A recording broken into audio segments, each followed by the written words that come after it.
बिस्मिल्लाहिर्रहमानिर्रहीम, अस्सलाम वालेकुम। वीनस स्पोर्ट्स के साथ आपका मेज़बान शहजादा मोइन हाजिर है। एक जानिब फैसलाबाद है, स्टेडियम पर चैंपियंस वनडे टूर्नामेंट जारी है, जहां आज पैंथर्स ने कामयाबी हासिल की इस टूर्नामेंट के अंदर और इससे कामयाबी का सेहरा जाता है जो पैंथर्स के कप्तान शादाब खान के नाम रहा, जहां उन्होंने 37 रन की बारी खेली और 3 विकेटें इस मैच में हासिल की। लेकिन सोचने की यह बात है कि उनके साथ लेग स्पिन बॉलिंग करने वाले उसामा मीन ने भी बड़ी जबरदस्त बॉलिंग का मुजाहरा किया आज के मैच में और 3 खिलाड़ियों को उन्होंने भी आउट किया है। तो आज का मैच यकीनन जिस तरह हम देखते हैं कि पैंथर्स के नाम रहा है, लेकिन लायंस को शिकस्त हुई है। लेकिन लायंस के जो कप्तान है शाहीन शाह आफरीदी, हम अपने बेशतर प्रोग्राम में यही जिक्र कर रहे थे कि शायद उनसे कप्तानी हो नहीं पा रही है। पाकिस्तान सुपर लीग में भी हमने देखा कि वहां पर भी उनकी टीम को जो है नाकामी का सामना करना पड़ा जब वो कप्तान थे। तो यकीनन अब एक सोचना पड़ेगा, क्योंकि पाकिस्तान क्रिकेट बोर्ड अब क्योंकि वनडे के लिए पाकिस्तानी टीम के कप्तान का किसी का अनाउंस नहीं हुआ, लेकिन अब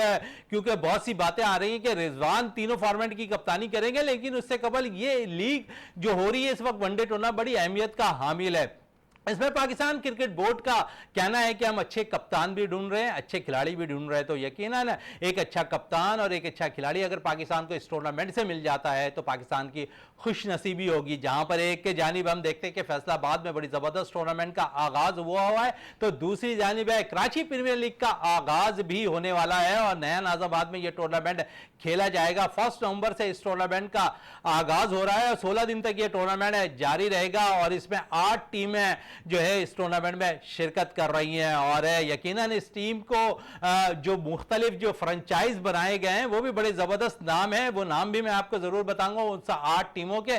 लेकिन आज हमने इसी हवाले से अपने शो के अंदर जो है 2 ऐसे फ्रेंचाइज के ऑनर्स को अपने स्टूडियो पे तलब किया हुआ है जो इस पे बहुत सी बातें भी करेंगे। उनमें से दोनों ही हमारे प्रोग्राम में आते रहे हैं और साथ साथ हमारे साथ आज स्टूडियो पे हमारे स्पोर्ट्स एनालिस्ट भी बैठे हुए हैं। तो लेकिन सबसे पहले, क्योंकि इससे कबल जब भी मैं बुलाता था तो स्पोर्ट्स और तजिया निगार की ऐसे से वो हमारे साथ बैठे रहते थे, लेकिन आज ये ऑनरशिप ली हुई है उन्होंने एक फ्रेंचाइज की। तो हमारे साथ सबसे पहले यहां पर तशरीफ रखते हैं सैयद इरफान रोशन साहब है जो लियारी ईगल्स को ये लीड कर रहे होंगे, उनके फ्रेंचाइज के मालिक हैं और किस किस्म की ये टीम बनाते हैं, ग्राउंड में उतारते हैं और किस तरह इनकी टीम 16 नवंबर को टाइटल जीतने में कामयाब होती है या नहीं, इसका तो आने वाला वक्त ही बताएगा।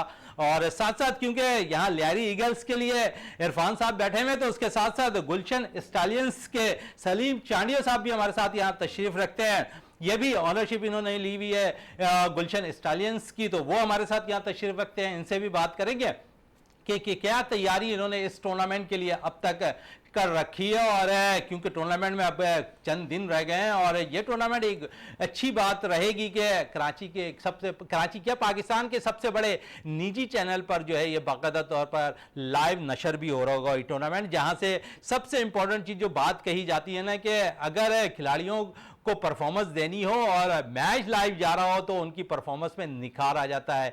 जो एक लोग देखते हैं उस पर 100 लोग देख रहे होते हैं, सेलेक्टर्स की निगाहें उन पर होती हैं। हमने देखा कि यहां पर बाकायदा सिंध प्रीमियर लीग खेली गई, उसमें 2 से 3 बंदे खिलाड़ी ऐसे निकले जो पाकिस्तान को रिप्रेजेंट कर रहे हैं, पाकिस्तान शाहीन को रिप्रेजेंट कर रहे हैं, कराची अंडर 19 को रिप्रेजेंट कर रहे हैं।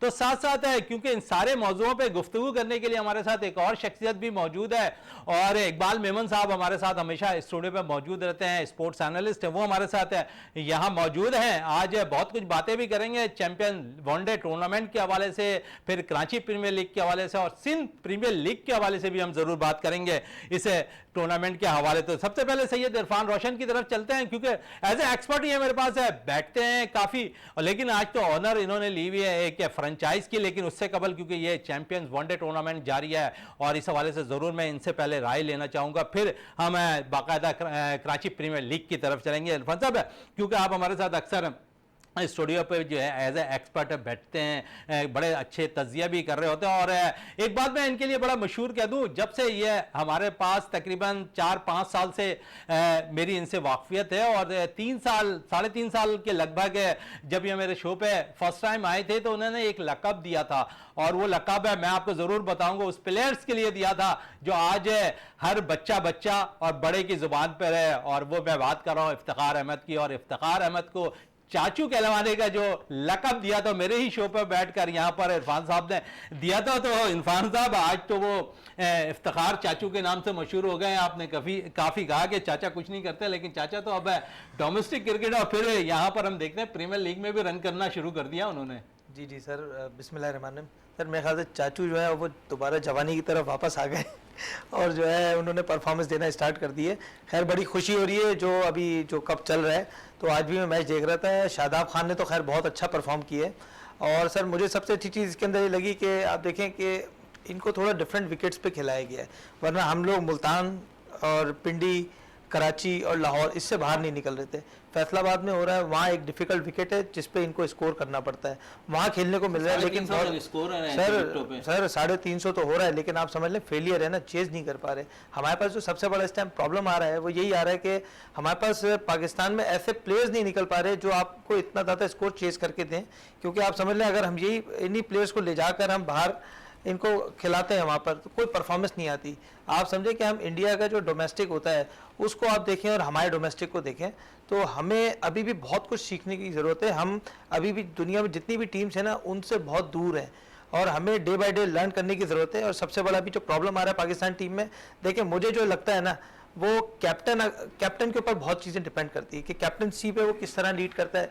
अगर वो अच्छा लीड करेगा तो टीम को जितवा सकता है, अगर कैप्टन खुद अंदर से कमजोर है तो वो कुछ भी नहीं कर सकता। वनडे के लिए तो अभी कप्तान का अनाउंस ही नहीं हुआ। क्रिकेट मोहसिन नकवी साहब कहते हैं कि अहमियत बड़ी है इस टूर्नामेंट की, हम यहाँ से अच्छे प्लेयर्स भी निकालेंगे, अच्छा कप्तान भी निकालेंगे। और कैसे अच्छा कप्तान निकालेंगे, और बेशक इस वक्त अगर हम देखें तो शादाब परफॉर्म कर रहा है, लेकिन हर कोई की राय यही नजर आ रही है कि शादाब को क्यों कप्तान बनाया। जब यंगस्टर की बात हो रही, कोई यंगस्टर को आप मौका देते थे, फिर दूसरी तरफ आपने यंगस्टर को एक कप्तान बनाया, लेकिन उसके साथ आप देखेंगे दो पाकिस्तान के लेजेंड, एक T20 का कप्तान और एक टेस्ट टीम का कप्तान उसकी क़यादत में खेल रहा है। मैं मोहम्मद हारिस की बात कर रहा हूं जो वहां पर क़यादत कर रहे हैं स्टालियंस से, सियालकोट स्टालियंस की, और वहां पर वो क़यादत में दो अपने सीनियर्स के साथ कर रहे हैं। ईशान मसूद टेस्ट टीम की कप्तान है, बाबर आजम T20 की कप्तान है। सर देखें इसमें जो आप कह रहे हैं ना शादाब को कैप्टन बनाना बहुत ज़रूरी था क्योंकि ये सारे सीनियर्स हैं। आप किसी न्यू कमर को आप डायरेक्ट कैप्टन नहीं बना सकते, उसको बहुत टाइम लंबा एक अरसा चाहिए होता है कैप्टनसी के लिए, लीड करने के लिए। अब प्रॉब्लम क्या है, इसके अंदर पीसीबी को नज़र रखनी पड़ेगी कि यार आपको देखना पड़ेगा कौन ऐसा बंदा है जिसमें इतना टेम्परामेंट है कि जो वो टीम को आगे लेके जा सकता है। मुझे लगता है, जो मेरी अपनी ज़ाती राय है ना, कि मोहम्मद रिजवान को अब इन्हें ट्राई करना चाहिए। बाबर आजम का मुझे लगता है करियर तबाह हो सकता है अगर उनको कैप्टनसी से नहीं हटाते तो। अच्छा, बड़ी अच्छी बात कर रहे हैं। आपने कुछ इधर कबल कहा कि टैलेंट निकलेगा और जहां पर नौजवान को आपने मौका देना है इस टूर्नामेंट में, और फिर हम चेस पे आप जो थोड़ी देर पहले बात कर रहे थे, चेस नहीं होता हुआ दिखाई दे रहा है। तो आपने देखा कि एक नौजवान यंगस्टर अब्दुल समद निकल कर आया सामने, जिसने 25 बॉलों पर 62 रन की बारी खेली। क्या समझते हैं, ऐसे हमें पास छठे नंबर पर बैटिंग करने वाला बैटर्स चाहिए? सर देखिए, मैं ये समझता हूँ कि आपने इरफान नियाजी सही है, जो मुझे लगता है इतना ज़्यादा डिजर्विंग नहीं था, आपने उसको डेब्यू करा दिया। अब्दुल समद का चांस, अभी आप जाएंगे जिम्बाब्वे ट्रिप के लिए, आपको इसको चांस देना चाहिए कि अगर कोई लड़का, देखें हर लड़का एफर्ट कर रहा होता है, और लेकिन अगर बहुत अच्छा एफर्ट करता है उसके बावजूद आप उसको साइड लाइन करके आप पुराने नामों को तरजीह देते हैं तो फ़ायदा नहीं है, फिर आप अपने मुल्क का नुकसान कर रहे होते हैं। तो मेरे ख्याल से अब्दुल समद का, इवन आज मैं ये कहता, क्योंकि देखिए हमारी कराची प्रीमियर लीग होने वाली है, इस तरह के लड़के मैं भी नज़र में रख रहा हूँ, मैं भी अप्रोच करूँगा। सर मेरी टीम में इस तरह के लड़के आएंगे, परफॉर्मेंस देंगे तो फिर जाके थोड़ा ज़्यादा हाईलाइट होंगे। अगर अप्रोच होगी वहाँ तक के तो आ जाएंगे, लेकिन मैं चाहता हूँ कि मैं इनको चांस दूँ इस तरह के। बिल्कुल चांस दूँ, और लियारी ईगल्स को ये लीड कर रहे हैं बाकायदा तौर पर एज ए कप्तान भी। शायद ये ग्राउंड में होते ना, ये जरूर मैं पूछना चाहूंगा इरफान साहब, क्योंकि लियारी ईगल्स की अब ऑनरशिप भी आपके पास है, आप ग्राउंड में खुद भी खेलते हुए दिखाई देंगे, या फिर आप नौजवान प्लेयर्स के साथ ग्राउंड में सिर्फ डग आउट पे जो है, जो प्लेयर्स डग आउट पे बैठेंगे उनके साथ मौजूद होंगे? देखिए अल्हम्दुलिल्लाह, बस अल्लाह ताला सब बेहतरी करे, इंशाल्लाह ताला मैं खुद ही लीड करूंगा अपनी टीम को। और मेरे फादर बेसिकली ऑनर टीम की, और जो है क्या नाम है, मैंने पूरी स्ट्रेटेजी बनाई हुई है, क्योंकि मुझे पता है अल्हम्दुलिल्लाह कि मैं रेगुलर क्रिकेट खेल रहा हूँ और मैं बड़ा लड़कों को नज़र में रखता हूँ। मेरा इस टाइम फोकस क्या है, मैं कोई ऐसा नहीं है दोस्ती यारी के ऊपर नहीं जा रहा, जो कराची से जिस एरिया से मुझे लगेगा कि यार अच्छा लड़का है तो इंशाल्लाह मैं अपनी टीम के अंदर उस लड़के को चांस दूंगा। अच्छा बॉलर आपको दूंगा, अच्छा बैट्समैन दूंगा, अच्छा मिडिल ऑर्डर, अच्छा ऑलराउंडर, अच्छा विकेट कीपर बैट्समैन, और अच्छा मैच विनर, ये सारे आपको इंशाल्लाह मेरी टीम से मिलेंगे। और मैं इनके ऊपर बहुत ज़्यादा वर्किंग कर रहा हूँ, ट्रायल्स लगाऊंगा, ओपन ट्रायल्स कराऊंगा, और जो डिजर्विंग होगा उसको किसी के साथ ज्यादती होती हुई नजर नहीं आएगी। मेरी आपने कहा ज्यादती होती हुई नजर नहीं आएगी, लेकिन यहाँ तो हम अंडर 13 टूर्नामेंट में देखते हैं, इंटर स्कूल टूर्नामेंट में देखते हैं, वहां तो आप बाज़ाता तौर पर हम देखते हैं कि वहां पर उनको सिफारिश की बुनियाद पर टीम में शामिल कर लिया जाता है। तो यहाँ पर भी आप पे प्रेशर होगा कुछ, क्योंकि यहाँ अगर हम देखें तो बड़े लेजेंड हमारे साथ है, यूनुस खान है, इससे प्रीमियर लीग के सदर की हैसियत से काम कर रहे होंगे, तो खुद वो बड़े बोल्ड हैं और सिफारिश को मानते नहीं है। तो ऐसे ही वो लोग भी लेकर आए आप लोगों को कि यहाँ पर सिफारिश नहीं चलेगी, यहाँ सिर्फ परफॉर्मेंस चलेगी। देखिए सर, यूनुस भाई तो माशाल्लाह हमारे कैप्टन रहे, वर्ल्ड कप उन्होंने जितवाया है, उनसे मुझे इन 2-4 दिन में खैर बहुत कुछ सीखने को मिला है। क्योंकि यूनुस भाई ने देखें, उन्होंने उस दिन मुझे रोका, उन्होंने मुझे कहा कि यार देखो जो डिजर्विंग हो उसको ज़रूर चांस देना, और ख़ास तौर पे जो आपके कराची के जो लड़के हैं मतलब वो हाईलाइट होने चाहिए, उन्हें इतना मौका नहीं मिलता। आप कोशिश करो जो कराची का लड़का है जो हाईलाइट नहीं हो पाता, आप उसको फर्स्ट प्रायोरिटी पे रखो, बाकी लड़कों को भी आप चांस दो कि मतलब कोई अल्लाह नगर ऐसा नहीं है कि कोई तासुब हो कुछ हो। लेकिन उन्होंने बहुत अच्छी बात की और मैं उनकी बात को ही ऑनर करूंगा, और मैं इंशाल्लाह जैसे उन्होंने कहा है मैं सारे टीम ऑनर से ये रिक्वेस्ट करूंगा कि आप अच्छे से अच्छा जो है जो लड़का डिजर्विंग हो उसको चांस दें, ताकि पाकिस्तान की टीमें देखें PSL में एक लिमिटेड वो होता है स्पेस, और बहुत से लड़के ऐसे होते हैं कि हाईलाइट नहीं हो पाते। अभी सिंध प्रीमियर लीग से कुछ लड़के अच्छे निकले हैं, इस तरह KPL से इंशाल्लाह जैसे पिछली बार जो मेरी लियारी ईगल्स थी उसके अंदर से मोहम्मद हसनैन निकला था, निकल के फिर उसने PSL खेला, PSL खेलने के बाद उसने फिर देखिए मैं ये कहता हूँ ये परफॉर्मेंस आप जाएं, आप जो बाहर की जो कंट्रीज हैं उन विकेट्स के ऊपर दें, आप इंग्लैंड के अगेंस्ट दें, आप ऑस्ट्रेलिया के अगेंस्ट दें, आप इंडिया के अगेंस्ट दें, आप बड़ी टीमों के अगेंस्ट दें। आप डोमेस्टिक में इतना अच्छा परफॉर्म भले करें ना करें, लेकिन बड़ी टीमों के खिलाफ जब पाकिस्तान की नुमाइंदगी का मौका मिले तो वहां अपनी परफॉर्मेंस जरूर देते हुए नजर आए। और क्योंकि कराची प्रीमियर लीग की बात हो रही तो एक और हमारे साथ ऑनर बैठे हुए गुलशन स्टालियंस के सलीम चांडियो साहब, उनसे भी बात कर लेते हैं। बड़ा एम लेकर आ रहे हैं आपके मुखालिफ हैं यहाँ पर, अगर देख लें तो लियारी ईगल्स के इरफान साहब, आपने कोई थीम बनाई हुई है कि हाँ इस टूर्नामेंट में अपने अच्छे लड़कों को चांस देना? इन्होंने थीम बना ली, हमने सिफारिश को नहीं लाना है, जो लड़का परफॉर्म कर रहा है, जो अच्छी क्रिकेट खेलता है उसे टीम का इंतखाब करना है, वही लड़के आपको जिता के देंगे। बिल्कुल, औज़ुबिल्लाहिमिनश्शैतानिर्रजीम, बिस्मिल्लाहिर्रहमानिर्रहीम। सबसे पहले तो मैं शुक्रगुजार हूँ आपका और आपके चैनल्स का कि उन्होंने हमें यहाँ मदऊ किया ताकि हम कराची प्रीमियर लीग के हवाले से कुछ गुफ्तगू कर सकें। तो जहाँ तक टैलेंट का सवाल है तो हम भी इसी तरह जैसे इरफान भाई ने बताया ओपन ट्रायल्स होंगे और कोई सिफारिश नहीं, बल्कि हमारी कोशिश होगी कि कराची के लड़के तो हो, इवन मतलब जो हमारा गुलशन स्टैलियंस है, हम कोशिश करेंगे कि तकरीबन जितने भी हमारे खिलाड़ी हों वो गुलशन के इलाके से ही ताल्लुक रखते हैं, बड़े लड़के हैं गुलशन के अंदर, मलीर के अंदर अच्छे। तो इसी तरह है बाकी इंशाल्लाह इस तरह की एक्टिविटी जो इस तरह के एक पिछली दफ़ा भी जो हुआ था KPL बड़ा अच्छा एक टूर्नामेंट मुनक्किद हुआ था जिसमें जिस हसनैन इनके टीम के से निकले थे, तो इसी तरह हमारी कोशिश होगी कि इंशाल्लाह इसमें भी इसी तरह लड़के बाहर निकले, ग्रास रूट लेवल से हम लड़कों को चुनेंगे इंशाल्लाह। और हमारी कोशिश है कि इसमें पाकिस्तानी टीम में लड़के जो अपनी जगह बना सकें और जो आगे PSL वगैरह में शिरकत कर सकें। अच्छा है, मैं आपका भी सलीम चांडियो साहब है, लेकिन साथ साथ थोड़ी सी बात मैं और सलीम साहब से भी करना चाहूँगा। सलीम साहब, एक गैप आया 2018 में फर्स्ट एडिशन हुआ है और सेकंड एडिशन अब 2024 में होने जा रहा है। 6 साल का वक्फा आया, कुछ प्रॉब्लम पाकिस्तान क्रिकेट बोर्ड के साथ रही है, NOC क्लियर्स नहीं हो रही थी, अब NOC मिल गई है मोइज बिन जैद को जो बाकायदा तौर पर इसको लीड कर रहे हैं इस टूर्नामेंट को। तो आप समझते हैं कि इन चीज़ों को नहीं रोकना चाहिए? जो ग्रास रूट लेवल पे बात करते हैं ना हम कि क्रिकेट होनी चाहिए, तो अगर यहाँ इस किस्म के NOC आप रोकेंगे तो ग्रास रूट लेवल पर क्रिकेट खत्म हो जाएगी। अगर NOC आप देते रहे तो बहुत से ऐसे लड़के आपको मिले, जिस तरह इन्होंने मिसाल दी ना मोहम्मद हसनैन, तो आज मोहम्मद हसनैन पाकिस्तान का सरमाया है, जिस किस्म की वो बॉल कर रहा है, मुतअद्दिद मौके पे उसने पाकिस्तान की नुमाइंदगी भी की है, अच्छी परफॉर्मेंस भी दी है, तो हमें बहुत लड़के मिल सकते हैं। बिल्कुल, मैंने लास्ट टाइम भी मैं जैसे आपके इस प्रोग्राम में आया था तो मैंने कहा था कि NOC वगैरह का जो सिलसिला है इसको मतलब आसान होना चाहिए। तो बीच में NOC का भी था, फिर बीच में कोविड भी आ गया जिसकी वजह से थोड़ा सा ये डिले हुआ, लेकिन हमें चाहिए कि इस तरह की जो जितनी भी एक्टिविटीज़ हैं, चाहे वो कल्चरल एक्टिविटीज़ हो, समाज सकाफत हो, समाजियात हो, और सबसे बढ़कर हमें खेलों की जो स्पोर्ट्स की सरगर्मियाँ हैं इसको मतलब जारी रखना चाहिए ताकि हमें हार जीत, डिसिप्लिन और एक दूसरे को बर्दाश्त करने का जो जज्बा है वो हासिल हो। और जब ये जज्बा हासिल होगा तो हमें मजबूत जहन, मजबूत जिस्म और इस तरह की जो मुस्बित सरगर्मियाँ हैं उसको में अच्छे लड़के भी निकलेंगे और इस तरफ राइज रहेंगे। इकबाल मेमन साहब हमारे साथ बैठा हुए हैं, स्पोर्ट्स एनालिस्ट है हमारे हमारे साथ हमेशा स्टूडियो पे मौजूद रहता है। आज बड़े सोच रहे हैं कि वो सिंध प्रीमियर लीग पे बात करें या कराची प्रीमियर लीग पे बात करें, चैंपियंस वनडे पे बात करें। इकबाल साहब, चैंपियंस वनडे कप पे बात कर लेते हैं थोड़ा सा, जिस तरह शादाब की परफॉर्मेंस रही है आज, और फिर दानियाल एहसन ने भी बड़ी ज़बरदस्त परफॉर्मेंस दी है आज। साथ साथ है, क्योंकि मैं शादाब से ज़्यादा उसामा मीर को इस वक्त अगर हम देखें तो जिस किस्म के साथ उसके साथ ज़्यादती रही है, आज भी उसने परफॉर्म किया, 3 खिलाड़ियों को आउट किया। और मुबशिर खान जिसने 90 रन की आज जो बारी खेली, एक अच्छा बैटर हमें पाकिस्तान शाहीन में भी उम्दा कारकर्दगी रही है इसकी, फिर अंडर 19 सतह पे भी इसने बड़ी ज़बरदस्त कारकर्दगी दिखाई है। आप समझेंगे यहाँ पर इस टूर्नामेंट से 3-4 लड़के तो अब नज़र आ रहे हैं, नज़रों में आ रहे हैं जितने मैचेस हो गए हैं अब तक। देखें शहजादा, हम आपके बहुत सारे प्रोग्रामों में इस चीज़ का जिक्र कर चुके हैं कि पाकिस्तान में एक फैब्रिक है फेवरेटिज्म का, ठीक है ना। और फिर मसला ये है कि जो भी खिलाड़ी हो, कितना भी अच्छा खिलाड़ी हो, वो हमेशा इनसिक्योर रहा है।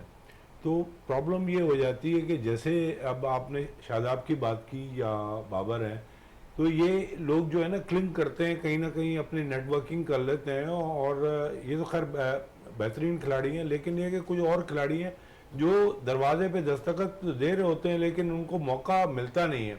और मौका इसलिए नहीं मिलता कि उनकी पास वो पावर पॉलिटिक्स नहीं है खिलाड़ियों की, जो और वो नेटवर्किंग नहीं है। तो क्या है कि जब आपके अच्छे खिलाड़ी बन जाते हैं और इंटरनेशनल लेवल पे होते हैं, तो वो पावर पॉलिटिक्स का रुख करते हैं। उसकी वजह ये है कि इनसिक्योर्ड होते हैं, बड़े से बड़ा खिलाड़ी इनसिक्योर्ड है। आप देख रहे हैं सरफराज ने आपको 2 वर्ल्ड कप जितवाया, एक अंडर 19 जितवाया, एक चैंपियंस ट्रॉफी। तो लेकिन ये कि वो भी एक इनसिक्योर्ड रहा है, लेकिन ये कि उसकी हम्बल तबीयत है कि उसको जब मतलब इतना सीनियर होने के बावजूद अगर उसको 12वां खिलाड़ी भी लेके आते हैं तो वो चला आता है। तो देखिए ये आपके पास बहुत बड़ा सबूत है कि हमारा जो माहौल है और एनवायरनमेंट है, इसमें एक इनसिक्योरिटी का पहलू है। और दूसरी बात ये कि हम ये बहुत खुशाइन बातें हैं कि हमारे पास जो अभी खिलाड़ी यंगस्टर्स खेल रहे हैं, उनमें भरपूर सलाहियतें हैं और भरपूर सलाहियतों का उन्होंने मुजाहरा किया है। लेकिन ये कि क्या वो खेल सकेंगे इंटरनेशनल लेवल पे, क्या वो सेलेक्टर्स की नज़रें उन पे आएंगी। अच्छा, दूसरी बात ये कि सेलेक्टर्स भी जो है उनके ऊपर भी बहुत सारे प्रेशर्स होते हैं, सेलेक्टर्स इंडिपेंडेंट नहीं होते। इसी वजह से हमने देखा है कि जिन खिलाड़ियों का हम नाम लेते हैं और फिर हम देखते हैं कि एंड ऑफ द डे वो सिलेक्ट नहीं हो पाते। तो ये बड़ा प्रॉब्लम है। अल्लाह करे कि बहुत ज़्यादा एक्स्ट्रा ऑर्डिनरी खिलाड़ी होते हैं जिन पे नज़र पड़ जाती है, जिसमें हम पास्ट में अगर हम चले जाएं तो जावेद मियादाद, ये अपना यूनुस खान, आपके वसीम अकरम, वका यूनुस, इस तरह के खिलाड़ी जो होते हैं ना, वो तो फिर मजबूरी हो जाती है सेलेक्टर्स की। अदरवाइज जो हम जिन खिलाड़ियों की बात कर रहे हैं, जिस तरह आपने उसामा की बात की, वो डिजर्विंग है, लेकिन क्या उनको चांस मिलेगा? जाहिद महमूद, उनको आप भूल गए थे, उन्होंने आपको याद दिला दिया, हसनैन ने भी आपको याद दिला दिया कि मैं भी हूं। लेकिन ये कि अच्छा देखें, हसनैन का एडवांटेज आपको ये है कि कुछ भी है, उसके पास स्पीड ठीक ठाक टेयर अवे स्पीड है उसके पास, वो एग्रेसिव भी है, तो उसको आप प्रॉपरली यूटिलाइज करें। देखिए मैं आपको एक चीज बता दूं, ये प्रोफेशनल लेवल पे खेलते हैं, ये प्रोज हैं, दुनिया में खेलते हैं। आपको सिर्फ इनकी एक एंजाइटी जो होती है स्पोर्ट्स की, वो खत्म करनी है और उनकी मेंटोरिंग करनी है, ग्रूमिंग करनी है। कहीं ये प्रॉब्लम उनको आ रहा है तो वो बाहर बैठे हुए जो आपके कोचेज होते हैं, उनका काम होता है कि भाई कहाँ प्रॉब्लम हो रहा है। अब जरा बाबर है, बाबर क्यों नहीं क्लिक कर रहे थे? 16 इनिंग में उन्होंने 333 रन बनाए और 20 के एवरेज से। अब उसका कैलिपर तो 50 का एवरेज का है, लेकिन अगर वो इतना, तो फिर हमारे कोचेस क्या कर रहे हैं, हमारा उनका काम क्या है? तो देखें ये हम अगर वही ऑस्ट्रेलिया और इंग्लैंड और साउथ अफ्रीका में देखते हैं, तो खिलाड़ी अगर फेल हो रहे हैं तो वो आखिरकार अच्छे आ जाते हैं, क्योंकि उनकी प्रॉपर ग्रूमिंग होती है।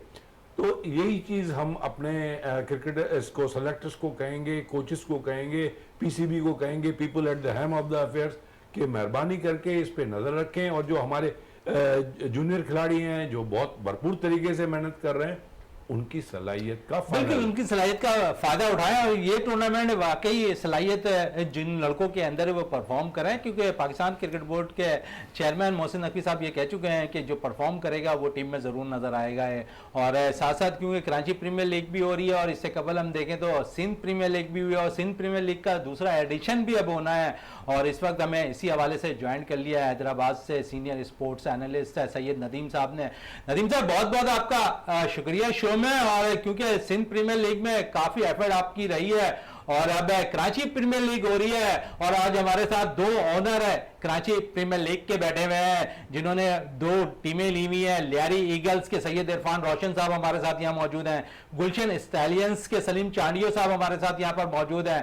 आप क्या कहेंगे, जहां पर सिंध प्रीमियर लीग से अच्छे प्लेयर्स मिले हैं तो फिर हमें कराची प्रीमियर लीग से भी अच्छे प्लेयर मिलते दिखाई देंगे? क्योंकि आप कुछ देर कबल अभी मोहम्मद हसनैन की बात हो रही थी और इरफान साहब यही कह रहे थे कि जब पहला एडिशन हुआ था 2018 में तो इरफान साहब की टीम की जानिब से वो मोहम्मद हसनैन खेल रहा था और उसके बाद अब पाकिस्तान सुपर लीग उसने खेली, वहां परफॉर्म किया, पाकिस्तान टीम का हिस्सा बना।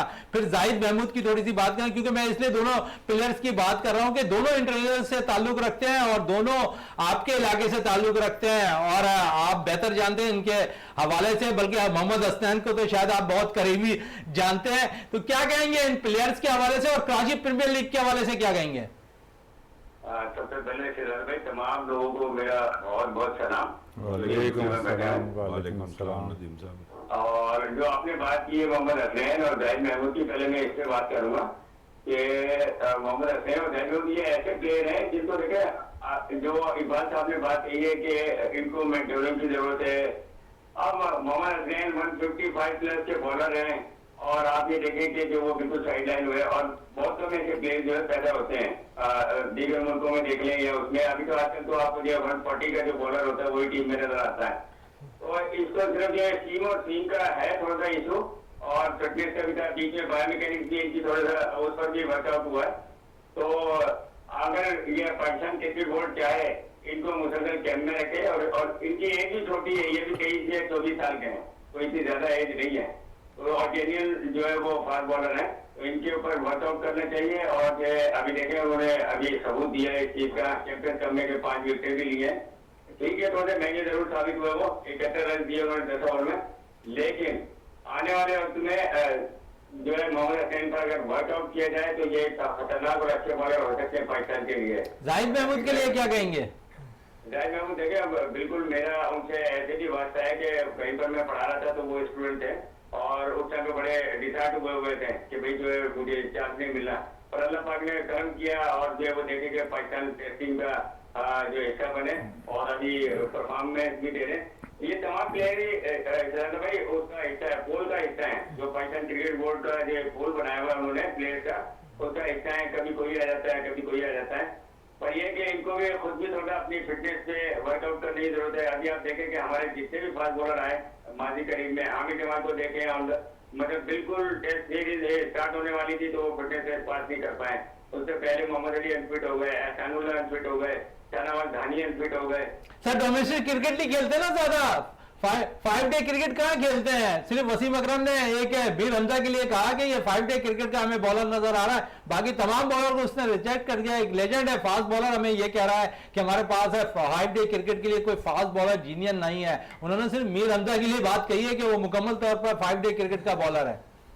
बिल्कुल देखें, जब उसके असरात नजर आते हैं ना आपको, जब कोई क्रूशियल मैच होता है या कोई ऐसी टाई पड़ी हुई होती है तो फिर वहां पर आपके नर्व्स भी नजर आ रहे होते हैं कि आप ये जीता हुआ मैच आ जाते हैं और फिर फिटनेस भी आपकी बता रही होती है, क्रूशियल टाइम पे कैची छोड़ देना, बाउंड्री छोड़ देना। तो ये सारा चीजें क्या है कि जब आप थोड़ा वर्कआउट करते हैं, 5 डे क्रिकेट खेलते हैं मुसलसल या 4 डे क्रिकेट खेलते हैं डोमेस्टिक, तो उसमें प्लेयर जो है ग्रूम होता है, उसकी बोन्स, उसके मसल्स, उसकी बायोमैकेनिक्स, उसकी मतलब हर चीज जो है वो ग्रूम होती है। तो वो हमारे प्लेयर को जरूरत है जो डोमेस्टिक में मोहसिन नकवी साहब ने अच्छा इनिशिएटिव लिया है कि जो है वो कह रहे हैं कि तमाम प्लेयर जो वो डोमेस्टिक खेले। अगर वो खेलते हैं तो आप देखेंगे 2-3 साल के अंदर पाकिस्तान की क्रिकेट में बहुत ज्यादा फर्क नजर आएगा। बिल्कुल फर्क नजर आएगा, क्योंकि सिंध प्रीमियर लीग की थोड़ी सी बात कर लें, जहां पर आप बड़े जो है एक्टिव नजर आए थे सिंध प्रीमियर लीग के पहले एडिशन में। अब दूसरा एडिशन भी हो रहा है, लेकिन दूसरा एडिशन यहाँ पर कराची प्रीमियर लीग का भी हो रहा है। 2018 में पहला एडिशन हुआ था, अब 2024 में दूसरा एडिशन हो रहा है। क्योंकि मैंने यहाँ पर तीनों मेहमानों से यही बात की थी, कोशिश की थी कि ये जो गैप है एनओसी ना मिलने के बायस ये गैप आया। और बात हम करते हैं कि ग्रास रूट लेवल की क्रिकेट को उठाना है। अगर ऐसे टूर्नामेंट्स को रोका जाएगा, एनओसी नहीं दी जाएगी, तो ग्रास रूट लेवल से प्लेयर्स कहां से निकलेंगे? जिस तरह इरफान साहब की टीम से मोहम्मद हसनैन की इन्होंने बात की, तो एक हसनैन नहीं, हमारे पास 10 हसनैन मौजूद है फास्ट बॉलर जो हम निकाल सकते हैं ग्रास रूट लेवल से। बिल्कुल शहजादा भाई, मैं सबसे पहले तो इन जो ऑनर बैठे हुए इनको मेरी तरफ से जो है बहुत बहुत मुबारक और सलाम पेश करता हूँ मैं। ये है कि आप जो है प्लेयर्स को अंदर जो है प्लेयर्स के लिए एक प्लेटफॉर्म मुहैया कर रहे। देखिए प्लेयर्स बहुत अच्छे होते हैं, उनको कोई प्लेटफॉर्म नहीं मिलता, हाईलाइट नहीं हो पाते हैं। तो ये एक ऐसा स्पॉट होता है या ऐसी लीग होती है जिसमें प्लेयर जो है वो हाईलाइट भी होते हैं और वो इंटरनेशनली जो है लोगों की नजर में भी आते हैं और नेशनल लेवल पर जो हमारे कोचेज है उनकी भी नजर में आते हैं। तो ये एक बेहतरीन एग्जाम है और ये कराची प्रीमियर लीग जो है मैं समझता हूँ कि ये सिंध प्रीमियर लीग से कम नहीं होगी। ये सरिये कराची एक मेट्रोपॉलिटन सिटी है, वहाँ पर मीडिया की भरमार है, बाकी और स्पॉन्सर्स भी अच्छे हैं और ऑनर भी आपने बताया कि जो है तमाम लोग जो पहले से इन्वॉल्व हैं। इरफान साहब जैसे आपने बताया कि वो हसनैन वहाँ से खेले थे, तो ऐसे जो है इरफान साहब और चांजू साहब ऐसे कई हसनैन और कई जो है वो बाबर आजम और सरफराज जो है आपको पैदा करके देंगे। और मैं एक और चीज ऐड करता चलूँ, क्या आजकल जो क्रिकेट हो रही है, जो मेरी अपनी ऑब्जर्वेशन है, हो सकता है किसी को इख्तलाफ हो, कि 2 इलाके ऐसे हैं जिसमें क्रिकेट बहुत ज्यादा हो रही है। एक कराची, दूसरा केपी के। आप केपी के चले जाए, वहाँ के भी प्लेयर्स बहुत अच्छे नजर आएंगे आपको और कराची। उसके अलावा अंदरूनी सिंध में भी अच्छे काफी चेंज आया है। पहले हुआ करता था ना कि भाई हैदराबाद के वो वन साइडेड जीत जाता था, लेकिन अब ऐसे कोई नजर नहीं आ रहा सीनियर डिस्ट्रिक्ट में भी और जूनियर सतह पर भी। तो मेरी दोनों ओनर को बहुत बहुत जो है वो नेक ख्वाहिशात हैं और मैं दुआ गो हूँ कि अल्लाह ताला जो है इनको कामयाब बिल्कुल कामयाब करे और कामरान करे। नदीम साहब हमारे साथ ही टेलीफोन लाइन पे मौजूद रहिएगा। सैयद इरफान की तरफ आते हैं, इरफान रोशन साहब है, क्योंकि इन्होंने कहा कि मीडिया बड़ा हाईलाइट कर रहा होता है और क्योंकि इससे टूर्नामेंट में भी हम देखेंगे कि जहाँ पर आजकल तो देख लें कि बाकायदा तौर पर सोशल मीडिया पर भी लाइव मैचेस जा रहे होते हैं, लेकिन किसी टीवी चैनल्स पर अगर ये मैचेस दिखाए जा रहे हों तो आप समझते हैं कि बेनिफिट जाता है खिलाड़ियों को। और इस वक्त पाकिस्तान का सबसे बड़ा स्पोर्ट्स चैनल भी इसे निजी टीवी जो है इसको मैच दिखाएगा, तो आप समझे उन बच्चों को ग्रूम होने का बहुत अच्छा मौका मिलेगा। वो अपनी फैमिलीज को लेकर आएंगे, ग्राउंड भरा हुआ नजर आएगा, तो फायदा तो हर जगह नजर आएगा। खिलाड़ियों को सिर्फ परफॉर्म करना है ग्राउंड पर। सर ये तो माशाल्लाह एक समझें कि बहुत बड़ा प्लेटफॉर्म है। लाइव मैचेस जो है ये इसके लिए मोइज़ बिन जाहिद साहब 2018 के बाद एफर्ट कर रहे थे। एक तो अनफॉर्चुनेटली कोविड आ गया था जिसकी वजह से हो नहीं सका था। बाद में पीसीबी की एक ऐसे चेयरमैन थे जिन्होंने 3-4 साल वो नहीं थी, लेकिन मैं मोहसिन नकवी साहब का बहुत शुक्रगुजार हूँ कि उन्होंने इस चीज़ को समझा और हमारी लीग को एनओसी प्रोवाइड की, जिसके अंदर यूनुस खान भाई की और कामरान टिशोरी साहब की बहुत एफर्ट है कि उन्होंने जो है ना इतनी एफर्ट की और एनओसी के पीछे लगे रहे और उन्होंने ली एनओसी। देखें ये अब मेरी कोशिश क्या है इसके अंदर, ये कि अच्छे से अच्छे लोग बच्चे हाईलाइट हों। मेरे पास एक 14 साल का बच्चा भी है जो नवाब शाह से उसका ताल्लुक़ है, इंशाल्लाह उसको अपनी टीम में लेके आऊँगा। वो एक अल्लाह ने चाहा तो सरप्राइज़ होगा। मुझे लगता है कि वो बहुत ज़्यादा ग्रूम्ड हो चुका ऑलरेडी और वो लोग देखेंगे तो कोई ना कोई आज नहीं 4 साल के बाद पीएसएल में उसको जरूर पिक करेगा। पिछले साल जब 2018 में जो आपने टीम डाली थी उसमें जहां हसनैन ने परफॉर्म किया था, वहां एक और पाकिस्तानी प्लेयर जिसने 2 T20 मैच भी खेले हैं, वो प्लेयर भी आपकी टीम की नुमाइंदगी इस दफा कर रहा है जी। एहसन अली जो है वो जी पिछली बार जौहर बियर से खेले थे, इस बार माशाल्लाह वो मेरी टीम में और एज एन ओपनर हैं और बस उनका थोड़ा फिटनेस का इशू था, अब रिजॉल्व हो गया और माशाल्लाह दोबारा उन्होंने वर्किंग स्टार्ट कर दी, अब बैक टू नॉर्मल रूटीन आ गए वो हैं। प्लस सर देखें मैं इस सवाल से हटके एक बात और करना चाहूँगा, जो पाकिस्तान क्रिकेट टीम में हमें जो कमज़ोरी है वो ये है कि जब तक के आप वाली बात को ऑन करूँगा, फर्स्ट क्लास क्रिकेट हम लोगों ने खेलना छोड़ दी प्लेयर्स ने। जब तक कि आप पाबंदी नहीं लगाएंगे कि हर प्लेयर के ऊपर कि यार आपको फर्स्ट क्लास मैचेस इतने खेलने हैं, क्योंकि हमारे प्लेयर्स का माइंडसेट जो है ना वो T20 के तो हिसाब बेहतर आप से समझिए जो वनडे टूर्नामेंट जारी है जहां तमाम ही पाकिस्तान के प्लेयर्स खेल रहे हैं जी, इस वक्त, तो जी। ये बेहतर नजर आ रहा है कि तमाम सीनियर जूनियर नजर आ रहे हैं आपको सर ग्राउंड में। नजर आ रहे हैं, लेकिन इससे और जो है ना इससे ज्यादा ये कि आप इनके ऊपर पाबंदी लगाएं, इनको पक्का करें कि आपको इतनी फिटनेस होनी चाहिए। हमारे प्लेयर्स की सिर्फ मुझे जो लगता है ना T20 वाली फिटनेस है, इवन वो वनडे के लिए भी इतने ज्यादा फिट वसीम नहीं अकरम है। की बात से आप इत्तेफाक मैं कर रहे बिल्कुल हैं ना? इत्तेफाक करूंगा, क्योंकि वो देखें उनका तो लेवल अलग है, वो उन्होंने ऑब्जर्व की तो उन्होंने इतनी बड़ी बात बोली। ये हमारे लोगों को सोचना चाहिए, प्लस पीसीबी को एक चीज का मैं मशवरा पीसीबी दूंगा। को सोचना चाहिए, लोगों को नहीं। पीसीबी को सोचना चाहिए सर। और दूसरा ये कि देखें सबसे इंपॉर्टेंट चीज़ क्या है, पीसीबी एक वेबसाइट बनाए, जितने भी प्लेयर्स निकले हैं, सही है, आपके पाकिस्तान में जो अच्छे परफॉर्म करने वाले, आप आवाम के सामने पूरा चार्ट रखें कि भाई इस बंदे ने T20 में इतना स्कोर किया, टेस्ट क्रिकेट में इतना स्कोर किया, वनडे में इतना स्कोर किया, और उस हिसाब से आप पिक करें। स्ट्राइक रेट के हिसाब से आप किसमें क्या टेम्परामेंट है, उस हिसाब से उसका ये कैलिबर है, आप उसको T20 में चांस दें। बड़ी अच्छी बात है आप उसमें आपने दें। आप कही एक है। ग्राफ बड़ी बनाएं, जैसे बिल्कुल इंडिया बड़ी में अच्छी बनाया, बात इरफान साहब ऑस्ट्रेलिया में आपने बना, की, हमने नहीं बड़ी अच्छी बनाया बात कोई। कही है, और इस पे यकीनन पाकिस्तान क्रिकेट बोर्ड को भी सोचना चाहिए। लेकिन इरफान साहब की तरफ वहीं आते हैं। इरफान साहब जो टीवी पे मैच नशर होंगे, बेशक वो प्लेयर्स या फास्ट बॉलर्स की एक मिसाल ले लें, जिस तरह यहाँ पर नदीम साहब ने कहा कि हमारे पास है 150 वाला भी बॉलर है, 155 वाला, हम अभी 140 के गिर्द घूम रहे हैं। अगर वो लड़का कोई 150 से ज़ायद स्पीड वाला बॉलर निकल कर आ जाए हमारे सामने कोई मैचेस के अंदर, हम देख लें, बेशक वो विकेट ना ले, लेकिन वो नज़रों में तो आ सकता है ना कि 150 से ऊपर ये स्पीड वाला बॉलर है, आप एनसीए ले जाके उसे मजीद और ग्रूम कर सकते हैं। तो टेलीविजन पर नशर होने से मैचेस के अंदर लड़कों का परफॉर्म करना भी बड़ा इंपॉर्टेंट हो जाता है।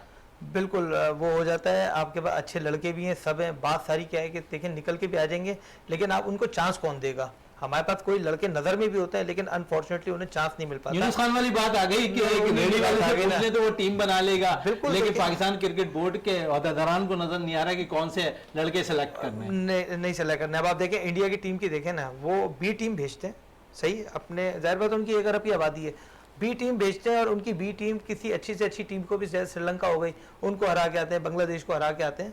तो मुझे लगता है जैसे सज्जाद है, मुबशिर खान है, इस टाइम जो अच्छे लड़के हैं, आप 4-5-6 लड़कों को हाईलाइट करें, आप इनको भेजें, जिम्बाब्वे वाले ट्रिप पे भेजें। और मुझे लगता है ये जो हमारे करंट प्लेयर्स हैं उनसे बेटर डर का खौफ, हार का खौफ जो है निकालना होगा हमें सर, पहले इसीलिए बोर्ड को। निकालना होगा ना। देखें आपकी ए टीम एक्स्ट्रा ऑर्डिनरी अच्छी खेलने वाली, आप अपने होम के अंदर आप 2 मैचेस बांग्लादेश से हार गए, तो आप सोचें बांग्लादेश आपसे ज्यादा अच्छी एफर्ट कर रहे हैं ना, और हमें कोई छोटी टीम अगर बीट करती है तो हमारी रेटिंग और तेजी से नीचे गिरती है। तो हमें अभी भी सर अपने 8वें नंबर हम टेस्ट रैंकिंग सर में चले 8वें गए। नंबर से आप समझ लें हम कहाँ थे, कहाँ से कहाँ आ गए, अभी भी नहीं सोचा तो सर कब सोचेंगे। कब सोचेंगे, और इसी पे आ जाते हैं कब सोचना है सलीम चाड़िया साहब की तरफ। और सलीम साहब ने तो इन्होंने अपने जहन में बैठा लिया ट्रॉफी चैंपियन जो लीग हो रही है कराची प्रीमियर लीग, इनको लेके जाना, इन्होंने इतनी सोच में ये डूबे हुए हैं। तो ये इंशाल्लाह आपकी टीम जरूर जीते। सलीम साहब कोई प्लानिंग, क्योंकि आपने एज ए सीनियर किसी क्रिकेटर से रब्ता किया है पाकिस्तान टीम के वो भी आए आपके साथ, जिस तरह इन्होंने कहा कि 2-3 प्लेयर से इनकी बात चली है, इस तरह आपकी भी कोई बात चली है प्लेयर्स से? बिल्कुल चल रही है, लेकिन अब इस वक्त जो है कायदम ट्रॉफी भी होगी और दीगर जो लीग्स हैं वो भी चल रही होंगी, जो अवेलेबल होंगे हम इंशाल्लाह हमारी कोशिश होगी कि उसमें टीम में शामिल करें।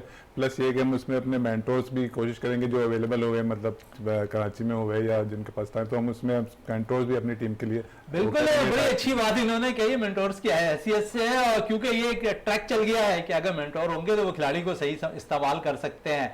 और आपने देखा कि इस वक्त अगर चैंपियंस वनडे टूर्नामेंट जारी है तो वहाँ पर मेंटोर के ऐसे 5 लेजेंड क्रिकेटर इस वक्त नजर आ रहे हैं, उसे मुख्तलिफ टीम के वो नुमाइंदगी कर रहे हैं। इकबाल मेमन साहब है कराची प्रीमियर लीग के हवाले से क्या कहेंगे, जो एक अच्छा इवेंट होने जा रहा है 1 नवंबर से? मैं तो पहले तो मुबारकबाद दूंगा इन 2 हजरात को भी, और जो 6 और हैं जो ओनर्स हैं, और ये बहुत बड़ी सर्विस है, बहुत बड़ी सर्विस है। अच्छा, और दूसरी बात ये कि जिस तरह भाई ने कहा कि हम जो है पहले कराची को फोकस करेंगे, उसके बाद इंटीरियर सिंध को करेंगे, और उसके बाद पंजाब को करेंगे, तो मैं समझता हूँ ये बड़ा आसान है कि आप जो है पहले 60% फोकस कर दें कि भाई कराची, और फिर 20% सिंध, और फिर 20% उसमें भी अगर आप बलूचिस्तान को फोकस करें तो ज़्यादा है, क्योंकि वो मतलब जो है उनको नॉन प्रिविलेज्ड जो है प्रोविंस है, वहाँ से लोगों को मौका नहीं मिलता, तो ये हो सकता है। और प्लस फिर आप आ जाएं अपने इलाके को, जब कराची के आपके 60% हैं तो ऑटोमेटिकली 60% आपके जो है लियारी के हो गए, क्योंकि आपका लियारी का है। और उसके बाद फिर आपने जो है 40% जो रह गया है वो दूसरे इलाकों से कराची है। मतलब आप समझ गए ना मेरी बात? मैं बिल्कुल समझ गया। पहले तो 60% आपने कराची पे फोकस किया, 20% आपने इंटीरियर सिंध पे किया, फिर 20% आपने जो है बलूचिस्तान और फिर केपी और फिर दूसरे इलाकों को। इसी तरह जो 60% है फिर उसका पहले आप 100% बनाए और फिर उसका 60% जो है आप अपने लियारी को दें और फिर 20% जो है वो आप, या मतलब जो 40% है वो फिर उसमें भी आप देखें कि जो अंडर प्रिविलेज इलाके हैं, हो सकता है कि उसमें मतलब हमारा लियाकताबाद हो या गोलीमार हो, ऐसे इलाके हों तो उनको लेके आए। दूसरी बात यह कि एक आपने और दूसरी बात ज़बरदस्त कही थी जिसको मैं बार बार मतलब उसकी डिफरेंट सिनोनिम है, वो ये है कि आप वेबसाइट्स पे रैंकिंग बना दें। जिस तरह वर्ल्ड रैंकिंग होती है क्रिकेटर्स की, अपनी कंट्रीज की रैंकिंग होती है, इसी तरह आप क्रिकेटर्स की रैंकिंग बना दें। जिसने इंटरनेशनल बनाया उसके भी पॉइंट्स आ जाएं, उसके भी आ जाएं, तो फिर सेलेक्टर्स को ज़रूरत नहीं है खुद को सेलेक्ट करने की, क्योंकि कंप्यूटर में वो खुद ब खुद बता देगा ये 11 खिलाड़ी हैं जो ये डिजर्व करते हैं, ये इसमें ये बॉलर्स हैं, ये बैट्समैन हैं। तो ये खामखा में इतनी मेहनत करने के लिए आपने सेलेक्टर्स को बिठा रखा है जिनके ऊपर आपने प्रेशर रखा हुआ। आप रैंकिंग सिस्टम कर दें तो वो ऑटोमेटिकली कंप्यूटर आपको सेलेक्ट करके दे देगा और पीसीबी के ये पैसे भी बच जाएंगे। सिर्फ एक बंदा रख दें जो सिर्फ साइन करके और वो टीम निकाल दें। तो बहुत जबरदस्त बात कही है इन्होंने और मैं समझता हूं कि इसको मैं एंडोर्स करता हूं कि पीसीबी को। पहले आपकी बात को कितना इत्तेफाक करता है सैयद नदीम साहब, उनसे भी बात कर लेते हैं। नदीम साहब कितना इत्तेफाक कर रहे हैं इकबाल साहब की बात से? नहीं, इकबाल साहब तो ऐसे ही लाजवाब होते हैं हमेशा, ठीक है ना, और बिल्कुल ठीक कह रही है कि देखें वर्कलोड कम हो जाएगा और एक जो ऑटो चॉइस वर्कलोड कम हो जाएगा, लेकिन पैसे फिर कहाँ जाएंगे?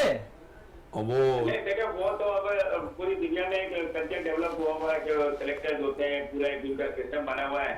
अब दुनिया जो देखे ना, साइंटिफिक दौर आ गया है, एक एक चीज पर, एक एक मसल के ऊपर, एक एक मूवमेंट के ऊपर रिसर्च कर रही है कि ये जैसे ये शॉट खेला है तो इसमें कौन कौन से मसल इन्वॉल्व है।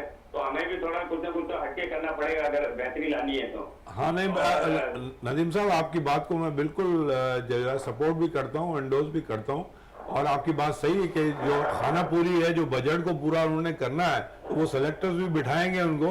अच्छा, और दूसरी बात ये आपने जो हसनैन की बात की ना, वो बहुत जबरदस्त है कि देखें आप, हमारे पास एक बहुत बड़ी मिसाल है इंटरनेशनली, जो वुड फास्ट बॉलर है इंग्लैंड का, वो कोई ज्यादा विकेट नहीं लेता, लेकिन वो एक टेयर अवे फास्ट बॉलर है और एग्रेसिव किस्म का है और उसको रखा जाता है। अभी वो इंजरी में दोबारा आ गया है, बार बार उसको लेके आते हैं क्योंकि वो एक फास्ट बॉलर का एक इम्पैक्ट पड़ता है दूसरी टीम पे, क्योंकि उनका जोफ्रा आर्चर तो नहीं है सर, एक बात है जोफ्रा आर्चर। हाँ, जोफ्रा आर्चर तो देखें, जोफ्रा आर्चर और वुड जो है ना दोनों स्पीडर हैं, लेकिन ये कि जोफ्रा आर्चर जो है उसकी स्किल्स वुड से ज्यादा हैं। वो सिर्फ स्पीड के साथ नहीं, सिर्फ स्विंग भी कराता है, दोनों तरफ मूव भी करता है और विकेट ज्यादा लेता है, उसका स्ट्राइक रेट ज्यादा है।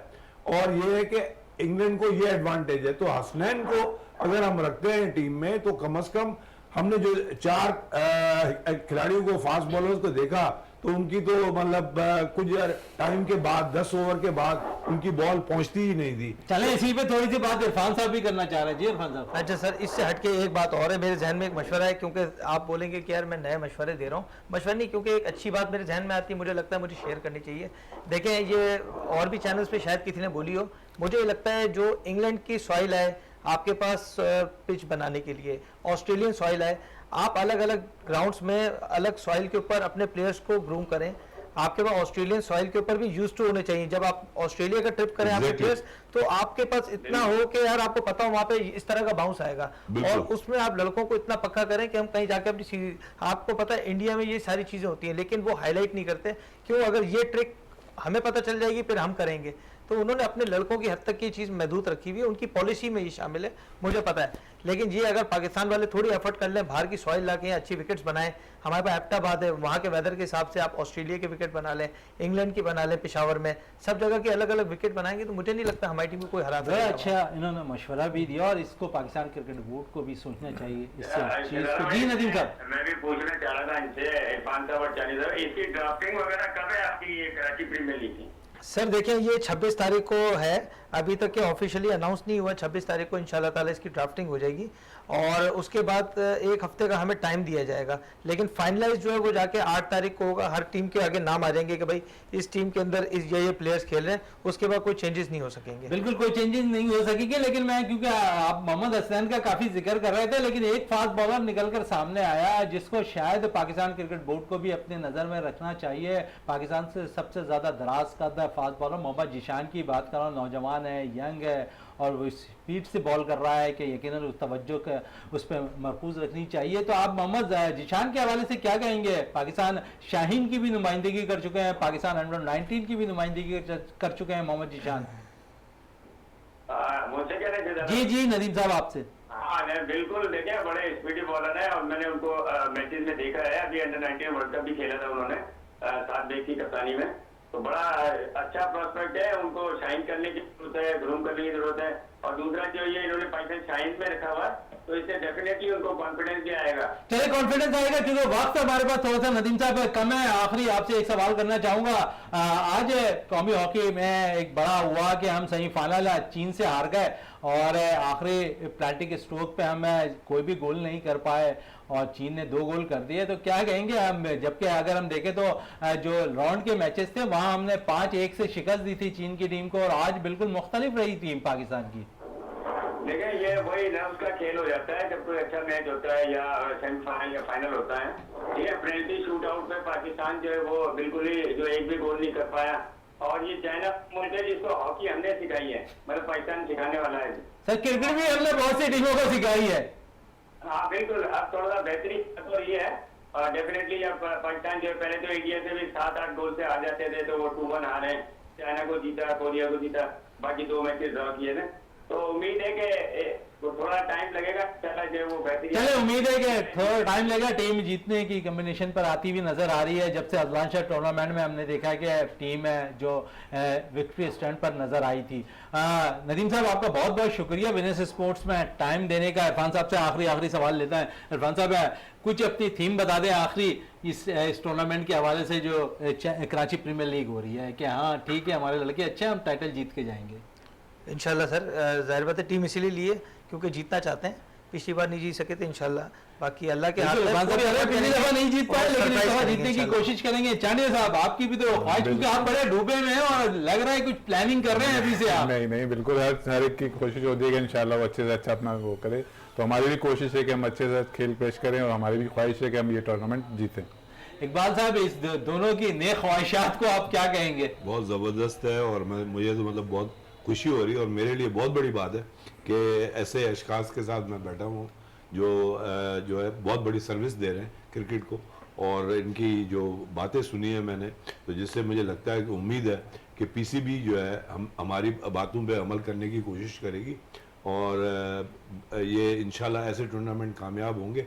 6 साल के बाद ही हो रहे हैं, ठीक है, देर आए दुरुस्त है, बेहतरीन चीज़ है। बेहतरीन चीज़ है कि टूर्नामेंट 6 साल के गैप के बाद ज़रूर हो रहे हैं, लेकिन अच्छा रहेगा साइन के यहाँ से अच्छे क्रिकेटर निकलेंगे। माजी में जिस तरह मोहम्मद हसनैन निकले, जाहिद महमूद निकले, दीगर और प्लेयर्स निकले, अगर लोकली सतह पर टूर्नामेंट का इनेकाद होता रहा तो यकीनन वो वक्त दूर नहीं जहाँ से माजी में जावेद मियादाद, शोएब मोहम्मद, मुश्ताक अहमद, मुश्ताक मोहम्मद ऐसे प्लेयर्स निकला करते थे। अगर यही क्रिकेट रही, डोमेस्टिक क्रिकेट बहाल रही, तो बहुत से ऐसे लेजेंड हमारे पास और निकल कर सामने आ जाएंगे। इकबाल मेमन साहब आपका बहुत बहुत शुक्रिया, सलीम चांडिया साहब आपका बहुत बहुत शुक्रिया, सैयद इरफान रोशन साहब आपका बहुत बहुत शुक्रिया। प्रोग्राम का अख्ताम करते हैं इस दुआ के साथ कि पाकिस्तान में खेल और खिलाड़ी तरक्की करते रहें और पाकिस्तान का सबसे लाली परचम दुनिया भर में रोशन रहे। इसी के साथ अपने मेज़बान शहजादा मोइन को इजाज़त दें। पाकिस्तान जिंदाबाद।